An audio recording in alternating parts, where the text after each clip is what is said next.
Donald Trump may be experiencing some buyer's remorse when it comes to Project 2025, which he has claimed to not know anything about, according to a recent piece in Rolling Stone entitled "Trump Flipped Out That Lunatic Project 2025 Could Tank His Campaign." One Trump source describes the former president as practically having birthed the Project 2025, while another source describing his outrage as yet another example of Trump getting exactly what he wanted and then being annoyed when his own actions come back to haunt him. Joining us now, senior political correspondent at Rolling Stone, Aswin Subsang. Swin, what does your reporting show? What's going on with this? Well, as Trump and his top people in his campaign have tried to distance himself, so to speak, from Project 2025 and the grossly unpopular policies that are embedded within its large policy book, he has put out an array of statements stating that I have nothing to do with it, which is, of course, just factually not true at all. He knows exactly what it is, and a lot of his top lieutenants over the years have worked directly for the project.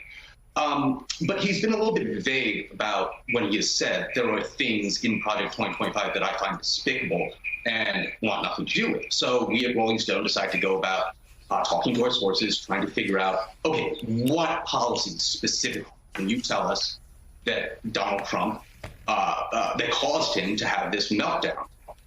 And what we found was very shortly before he put out a statement in early July, he was talking to some of his closest aides and confidants almost exclusively, if not exclusively, about the abortion-related policies that are embedded within Project 2025. To this day, Donald Trump still fears, no matter how much bluster and bravado he puts in public about how he is definitely going to win the 2024 presidential election, he still fears deeply and believes that Project 2025, and in particular, the abortion-related policies within it, could potentially tank his 2024 presidential ambitions, which would, of course, make actual prison sentences for Trump much more likely if he doesn't win back the White House in November.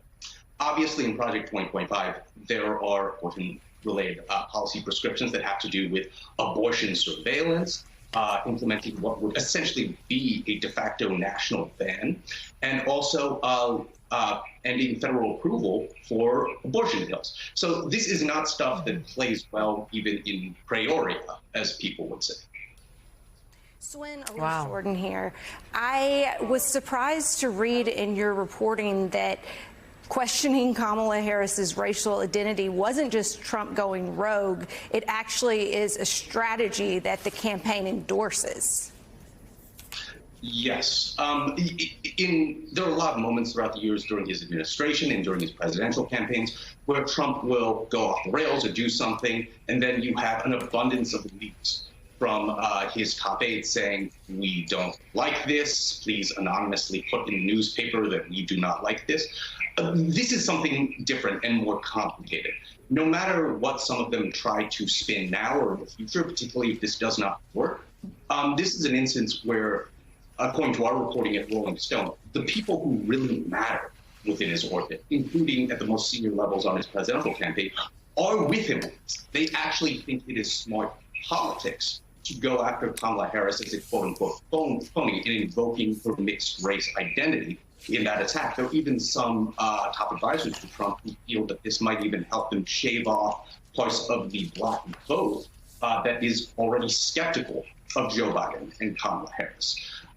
So if this ends up backfiring on them, and they start to distance themselves from it and say, oh, this is just a Donald Trump show, that is not the case. I can tell you with extreme confidence that that is the case. And one way I know that is because we at Rolling Stone had been hearing for weeks, if not months, that this was something that some of his top lieutenants were considering deploying on the campaign trail if it was Kamala as the nominee instead of Joe Biden.